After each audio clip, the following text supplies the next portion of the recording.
यह थोड़ी अजीब रिक्वेस्ट है, डॉक्टर वैगनर ने खुद पर काबू रखते हुए कहा। जहां तक मुझे पता है, ऐसा पहली बार हुआ है कि किसी ने तिब्बत के एक मठ के लिए ऑटोमेटेड सीक्वेंस कंप्यूटर मांगा हो। मैं ज़्यादा सवाल जवाब नहीं करना चाहता, लेकिन मुझे नहीं लगता कि आपकी इस जगह पर ऐसी मशीन का कोई खास इस्तेमाल होगा। क्या आप बता सकते हैं कि आप इसके साथ क्या करने वाले हैं? खुशी से लामा जी ने अपने रेशमी कपड़े ठीक करते हुए और पैसों का हिसाब करने वाले अपने टूल को ध्यान से रखते हुए जवाब दिया। आपका मार्क 5 कंप्यूटर 10 डिजिट्स तक का कोई भी आम मैथमेटिकल ऑपरेशन कर सकता है, लेकिन हमारे काम के लिए हमें लेटर्स में, हमें अक्षरों में दिलचस्पी है, नंबरों में नहीं। हम चाहते हैं कि आप आउटपुट सर्किट में थोड़ा बदलाव कर दें ताकि मशीन नंबरों के बजाय वर्ड्स यानी शब्दों की लाइनें छापे। मुझे ठीक से समझ नहीं आया। यह एक ऐसा प्रोजेक्ट है जिस पर हम पिछले 300 सालों से काम कर रहे हैं। असल में जब से यह मठ बना है तब से। यह आपके सोचने के तरीके से थोड़ा अलग है, इसलिए मैं उम्मीद करता हूं कि जब मैं आपको समझाऊंगा तो आप इसे खुले दिमाग से सुनेंगे। हाँ बिल्कुल, यह बहुत ही आसान सी बात है। देखिए, हम एक लिस्ट बना रहे हैं जिसमें भगवान के सभी मुमकिन नाम होंगे। माफ कीजिएगा, क्या कहा आपने? लामा जी ने बिना किसी परेशानी के अपनी बात जारी रखी। हमारे पास यह मानने का पक्का कारण है कि ऐसे सभी नाम 9 अक्षरों से ज्यादा नहीं लिखे जा सकते, और इसके लिए हमने अपनी खुद की एक अल्फाबेट बनाई है, खुद की एक लिपि है हमारी। और आप लोग यह काम 300 सालों से कर रहे हैं। हाँ जी, हमें लगा था कि इस काम को पूरा करने में हमें करीब 15,000 साल लगेंगे। ओह, डॉक्टर वैगनर थोड़े हैरान दिखे। अब मुझे समझ आया कि आप हमारी मशीन क्यों किराए पर लेना चाहते थे, लेकिन इस प्रोजेक्ट का असली मकसद क्या है? लामा जी एक पल के लिए रुके और वैगनर को लगा कि शायद उन्होंने लामा जी को बुरा फील करा दिया है, लेकिन लामा जी के जवाब में गुस्से या चिढ़ का कोई नामो निशान नहीं था। आप चाहें तो इसे कोई रस्म कह लें, कोई रिचुअल, लेकिन यह हमारे विश्वास, हमारे बिलीफ का एक बहुत जरूरी हिस्सा है। ऊपर वाले के जितने भी नाम हैं, ईश्वर, यहोवा, अल्लाह और बाकी सब, ये सिर्फ इंसानों के बनाए हुए नाम हैं। यहाँ एक थोड़ी मुश्किल फिलॉसफी की बात है जिस पर मैं चर्चा नहीं करना चाहता, लेकिन लेटर्स को मिलाने के जितने भी तरीके मुमकिन हैं, जितने भी पॉसिबल कॉम्बिनेशंस हैं, कहीं ना कहीं उन्हीं के बीच भगवान के असली नाम भी मौजूद हैं। एक खास तरीके से, एक सिस्टमेटिक परमुटेशन से हम उन सभी नामों की लिस्ट बनाने की कोशिश कर रहे हैं। अच्छा, मतलब आप ए से शुरू करके Z Z Z Z Z Z Z Z तक जा रहे हैं? हाँ जी, बिल्कुल, एग्जैक्टली। हालांकि हम अपनी एक खास लिपि, एक खास अल्फाबेट का इस्तेमाल करते हैं। इस काम के लिए बिजली वाले टाइपराइटर में बदलाव करना तो बहुत आसान सी बात है। ज्यादा मजेदार चुनौती तो मशीन के अंदर ऐसे सर्किट बनाने की है जो बेकार के नामों को हटा सके। जैसे कोई भी अक्षर एक साथ लगातार 3 बार से ज्यादा नहीं आना चाहिए। 3 आपका मतलब शायद 2 होगा। 3 बिल्कुल सही है। मुझे डर है कि इसे समझाने में बहुत लंबा समय लग जाएगा, भले ही आप हमारी भाषा समझते हो। हाँ, मुझे भी यही लगता है, वैगनर ने जल्दी से कहा। आप आगे बताइए। किस्मत से आपके ऑटोमेटेड सीक्वेंस कंप्यूटर को इस काम के लिए सेट करना एक बहुत ही आसान मामला होगा, क्योंकि एक बार इसे ठीक से कमांड दे दी जाए तो यह हर अक्षर को अपनी बारी से मिलाकर नतीजा छाप देगा। जिस काम में हमें 15,000 साल लगते, वह यह मशीन सिर्फ 100 दिनों में कर देगी। डॉक्टर वैगनर को मैनहट्टन की सड़कों से बहुत नीचे आ रही हल्की आवाजों का मुश्किल से ही कोई होश था। वह एक अलग ही दुनिया में थे, एक ऐसी दुनिया जहां असली पहाड़ थे, इंसान के बनाए हुए नहीं। बहुत ऊंचाई पर अपनी दूर दराज की जगहों में ये साधु पीढ़ी दर पीढ़ी बड़े ही सब्र के साथ बिना मतलब वाले शब्दों की लिस्ट बनाने के काम में लगे हुए थे।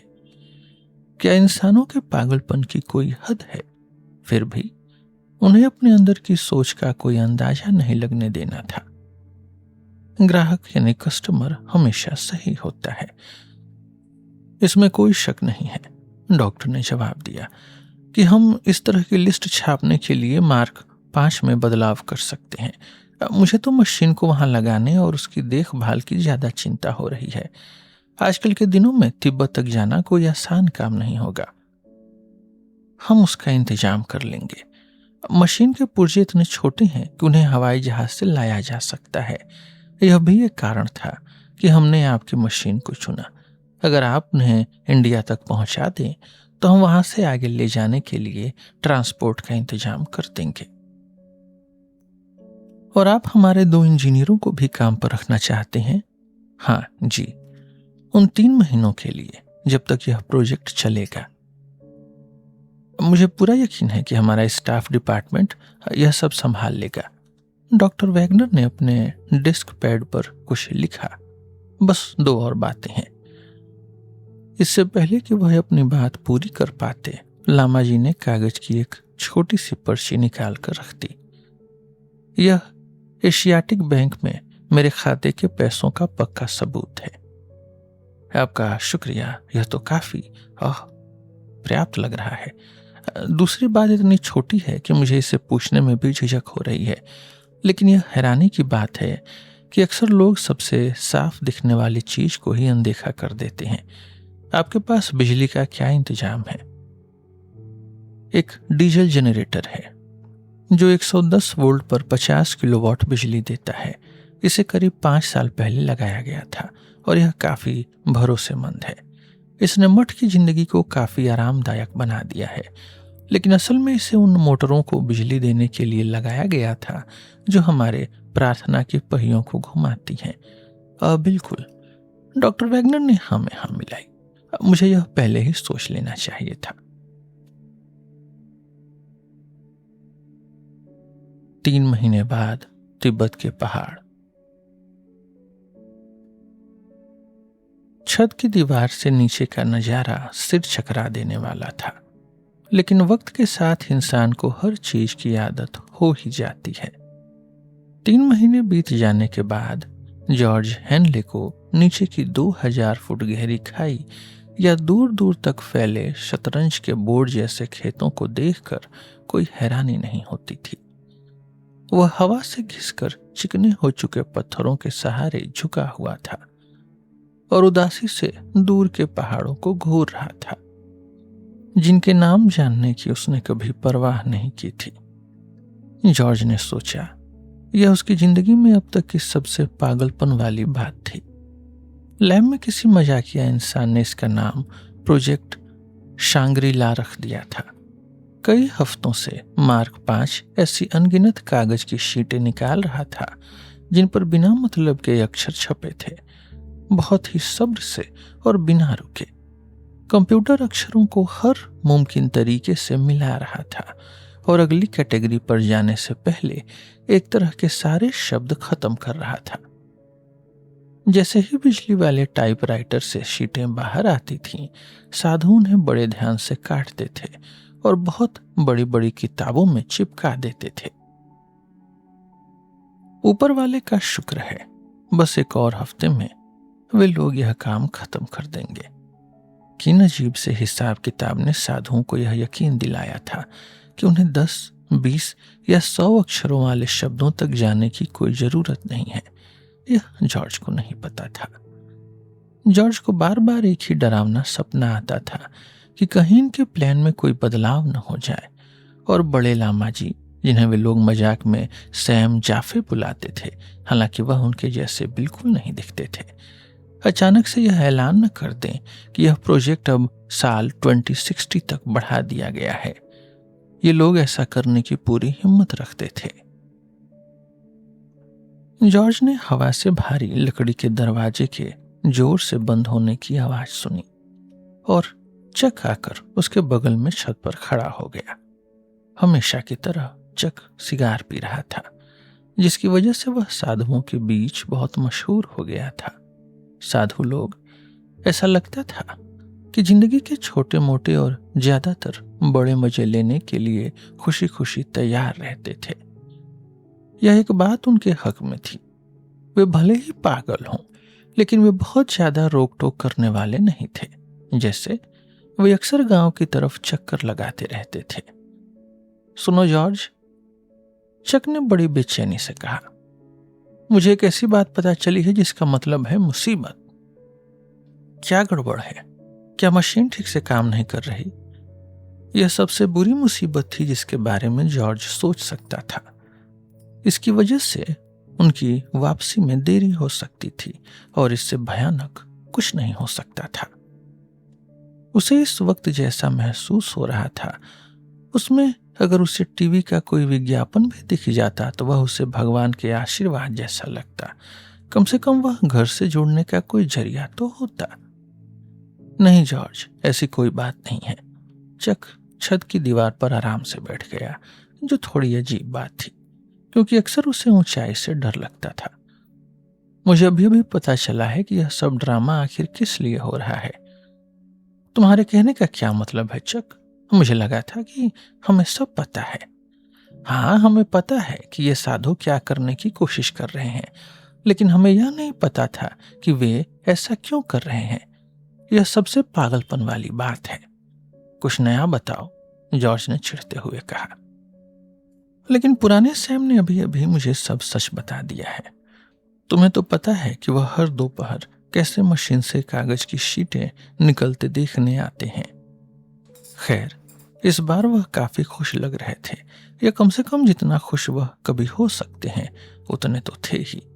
जब मैंने उन्हें बताया कि हम मशीन के आखिरी चक्कर पर हैं, तो उन्होंने अपने उस प्यारे से अंग्रेजी लहजे में मुझसे पूछा कि क्या मैंने कभी यह सोचने की कोशिश की है कि वे लोग क्या करने की कोशिश कर रहे हैं। मैंने कहा बिल्कुल, और फिर उन्होंने मुझे बता दिया। हाँ बताओ, मैं सुन रहा हूं। खैर, उनका मानना है कि जब वे उनके यानी भगवान के सभी नामों की लिस्ट बना लेंगे, और उनका अंदाजा है कि ऐसे करीब 9 अरब नाम है, 9 बिलियन, तो भगवान का मकसद पूरा हो जाएगा। इंसानों को जिस काम के लिए बनाया गया था वे उसे खत्म कर चुके होंगे, और उसके बाद जिंदगी को आगे बढ़ाने का कोई मतलब नहीं रह जाएगा। सच कहूं तो यह ख्याल ही अपने आप में भगवान का अपमान करने जैसा है। तो फिर वे हमसे क्या उम्मीद करते हैं कि हम सुसाइड कर लें? उसकी कोई जरूरत नहीं है। जब लिस्ट पूरी हो जाएगी तो भगवान खुद आकर सब कुछ समेट देंगे। बिंगो। ओह, मैं समझ गया। जब हम अपना काम खत्म कर लेंगे तो दुनिया का अंत हो जाएगा। चक थोड़ी घबराहट के साथ हंसा। मैंने सैम से भी बिल्कुल यही कहा, और क्या तुम्हें पता है कि क्या हुआ? उन्होंने मुझे बहुत ही अजीब तरीके से देखा, जैसे मैं क्लास का कोई बेवकूफ बच्चा हूं, और कहा यह इतनी छोटी सी बात नहीं है। जॉर्ज ने एक पल के लिए इस बात पर सोचा। इसे कहते हैं बहुत बड़ी सोच रखना। उसने थोड़ी देर बाद कहा, लेकिन तुम्हें क्या लगता है कि हमें इसके बारे में क्या करना चाहिए? मुझे नहीं लगता कि इससे हम पर जरा सा भी फर्क पड़ता है। आखिरकार हम पहले से ही जानते थे कि ये लोग पागल हैं। हाँ, लेकिन क्या तुम समझ नहीं रहे हो कि क्या हो सकता है जब लिस्ट पूरी हो जाएगी और कयामत का कोई बिगुल नहीं बचेगा, या जो भी उन्हें उम्मीद है वह नहीं होगा, तो सारा इल्जाम हमारे सिर पर आ सकता है। वे हमारी ही मशीन का इस्तेमाल कर रहे हैं। मुझे यह हालात बिल्कुल भी ठीक नहीं लग रहे हैं। मैं समझ रहा हूं, जॉर्ज ने धीरे से कहा। तुम्हारी बात में दम है, लेकिन इस तरह की चीजें पहले भी हो चुकी हैं, तुम्हें तो पता है। जब मैं लुइसियाना में छोटा बच्चा था तो हमारे वहां एक सिरफिरा पंडित था, जिसने एक बार कहा था कि अगले रविवार को दुनिया खत्म होने वाली है। सैकड़ों लोगों ने उसकी बात मान ली, यहां तक कि अपने घर भी बेच दिया। फिर भी जब कुछ नहीं हुआ तो वे लोग गुस्से में पागल नहीं हुए, जैसा कि तुम्हें लग रहा है। उन्होंने बस यह मान लिया कि उसने अपना हिसाब लगाने में कोई गलती कर दी है और वे लोग पहले की तरह ही विश्वास करते रहे। मुझे लगता है कि उनमें से कुछ लोग अभी भी यही मानते हैं।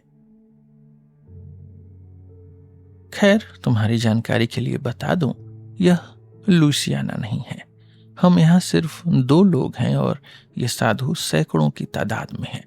मुझे वे अच्छे लगते हैं और मुझे बूढ़े सैम के लिए बहुत बुरा लगेगा जब उसकी जिंदगी भर की मेहनत उसी पर भारी पड़ जाएगी। लेकिन फिर भी मेरी यह दुआ है कि काश मैं कहीं और होता।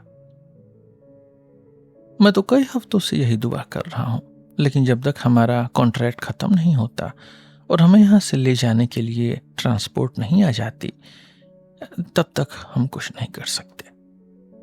बेशक, चक ने सोचते हुए कहा, हम चाहें तो मशीन में थोड़ी बहुत छेड़छाड़ करने की कोशिश कर सकते हैं। बिल्कुल नहीं, ऐसा करने से हालात और भी खराब हो जाएंगे।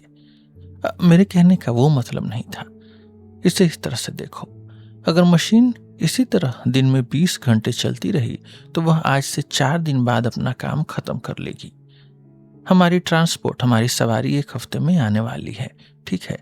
तो हमें बस इतना करना है कि सर्विसिंग के समय में कोई ऐसी चीज खोजनी है जिसे बदलने की जरूरत हो, कोई ऐसी चीज जो काम को 1-2 दिन के लिए रोक दे।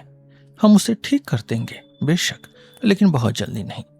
अगर हम सही समय सेट कर लें तो जब मशीन से आखिरी नाम बाहर आएगा तब हम नीचे हवाई पट्टी पर होंगे, तब वे हमें पकड़ नहीं पाएंगे। मुझे यह ठीक नहीं लग रहा, जॉर्ज ने कहा। यह पहली बार होगा जब मैं कोई काम बीच में ही छोड़कर भागूंगा। इसके अलावा ऐसा करने से उन्हें हम पर शक हो जाएगा। नहीं, मैं यहीं चुपचाप बैठूंगा और जो भी होगा उसे देख लूंगा।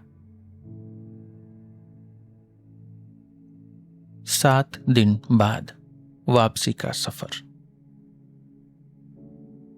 मुझे अभी भी यह ठीक नहीं लग रहा, उसने 7 दिन बाद कहा, जब छोटे और मजबूत पहाड़ी तट उन्हें घुमावदार सड़क से नीचे ले जा रहे थे। और तुम यह मत सोचना कि मैं डर की वजह से भाग रहा हूं। मुझे तो बस ऊपर बैठे उन बेचारे बूढ़े लोगों के लिए बुरा लग रहा है, और मैं उस वक्त वहां नहीं रहना चाहता था जब उन्हें पता चलेगा कि उनका कितना बड़ा बेवकूफ बना है। पता नहीं सैम इस बात को कैसे बर्दाश्त करेगा। यह थोड़ी अजीब बात है, चक ने जवाब दिया। लेकिन जब मैंने उन्हें अलविदा कहा तो मुझे ऐसा लगा कि उन्हें पता था कि हम उन्हें बीच में छोड़कर जा रहे हैं, और उन्हें इस बात की कोई परवाह नहीं थी, क्योंकि वह जानते थे कि मशीन एकदम सही चल रही है और वह काम जल्दी ही खत्म हो जाएगा। उसके बाद, खैर जाहिर है उनके लिए उसके बाद कुछ है ही नहीं। जॉर्ज अपनी काठी पर मुड़ा और वापस पीछे पहाड़ी सड़क की तरफ देखने लगा। यह वह आखिरी जगह थी जहां से मठ का नजारा बिल्कुल साफ दिखाई देता था। छोटी और चौकोर इमारतें डूबते सूरज की रोशनी में एकदम काली नजर आ रही थीं। यहां वहां जलती हुई लाइटें ऐसी चमक रही थीं जैसे किसी बड़े पानी के जहाज की खिड़कियां हों। जाहिर है कि ये बिजली की लाइटें थीं जो उसी सर्किट से जुड़ी थीं जिससे मार्क 5 जुड़ा था। जॉर्ज सोच में पड़ गया कि और कितनी देर तक वे उस सर्किट का इस्तेमाल करेंगे। क्या साधु गुस्से और निराशा में कंप्यूटर को तोड़ फोड़ देंगे, या फिर वे चुपचाप बैठकर अपने हिसाब किताब को फिर से शुरू करेंगे। उसे अच्छी तरह पता था कि इस वक्त ऊपर पहाड़ पर क्या हो रहा होगा। बड़े लामा जी और उनके चेले अपने रेशमी कपड़ों में बैठे होंगे और उन कागज की शीटों की जांच कर रहे होंगे जिन्हें छोटे साधु टाइपराइटर से निकालकर बड़ी बड़ी किताबों में चिपका रहे होंगे। कोई कुछ नहीं बोल रहा होगा। वहां सिर्फ एक ही आवाज आ रही होगी, वह लगातार आने वाली खटखट की आवाज, कागज पर टकराने वाले टाइपराइटर के बटनों की वो कभी न रुकने वाली बारिश। क्योंकि मार्क 5 खुद तो एकदम शांत था, जबकि वह 1 सेकंड में हजारों का हिसाब लगा रहा था। जॉर्ज ने सोचा, 3 महीने तक यह सब झेलना किसी को भी पागल करने के लिए काफी था। वो रही। नीचे घाटे की तरफ इशारा करते हुए चक ने आवाज लगाई, क्या यह सुंदर नहीं लग रही? वह सच में बहुत सुंदर लग रही थी, जॉर्ज ने सोचा। वह पुराना और टूटा फूटा DC-3 जहाज रनवे के आखिर में एक छोटे से चांदी के क्रॉस जैसा पड़ा था। 2 घंटे में वह जहाज उन्हें वहां से दूर आजादी और दिमागी शांति की तरफ ले जाएगा।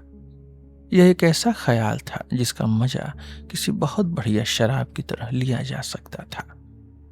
जॉर्ज इस ख्याल को अपने दिमाग में महसूस करता रहा, जबकि उसका टट्टू, उसका पोनी बड़े सब्र के साथ ढलान पर नीचे की तरफ चलता रहा। ऊंचे हिमालय की तेजी से ढलने वाली रात अब लगभग आ ही चुकी थी। किस्मत से सड़क बहुत अच्छी थी, जैसा कि उस इलाके में सड़कें होती हैं, और उन दोनों के पास टॉर्च भी थी। खतरे की जरा से भी बात नहीं थी, बस कड़ाके की ठंड की वजह से थोड़ी सी परेशानी हो रही थी। ऊपर आसमान बिल्कुल साफ था और जाने पहचाने प्यारे से तारों से जगमगा रहा था। जॉर्ज ने सोचा, कम से कम मौसम की वजह से पायलट की उड़ान न भर पाने का कोई खतरा नहीं होगा। यह उसकी आखिरी चिंता थी, जो अब दूर हो गई थी। उसने गाना शुरू किया, लेकिन थोड़ी देर बाद छोड़ दिया। पहाड़ों का यह इतना बड़ा इलाका, जो हर तरफ से सफेद चादर ओढ़े भूतों की तरह चमक रहा था, इस तरह के जोश को बढ़ावा नहीं दे रहा था। थोड़ी देर बाद जॉर्ज ने अपनी घड़ी की तरफ नजर डाली। हमें 1 घंटे में वहां पहुंच जाना चाहिए। उसने अपने कंधे के पीछे से चक को आवाज लगाई। फिर उसने कुछ सोचते हुए अपनी बात में जोड़ा, सोच रहा हूं कि क्या कंप्यूटर ने अपना काम खत्म कर लिया होगा। लगभग इसी वक्त उसका काम पूरा होना था। चक ने कोई जवाब नहीं दिया, इसलिए जॉर्ज अपनी काठी पर पीछे की तरफ मुड़ा। वह सिर्फ चक का चेहरा देख पा रहा था, एक सफेद अंडाकार, एक वाइट ओवल चेहरा जो आसमान की तरफ मुड़ा हुआ था। देखो, चक ने फुसफुसाते हुए कहा, और जॉर्ज ने अपनी नजरें आसमान की तरफ उठाई। हर चीज के लिए हमेशा एक आखिरी बार होता है। उनके सिर के ऊपर बिना किसी शोर शराबे के एक एक करके सारे तारे बुझ रहे थे।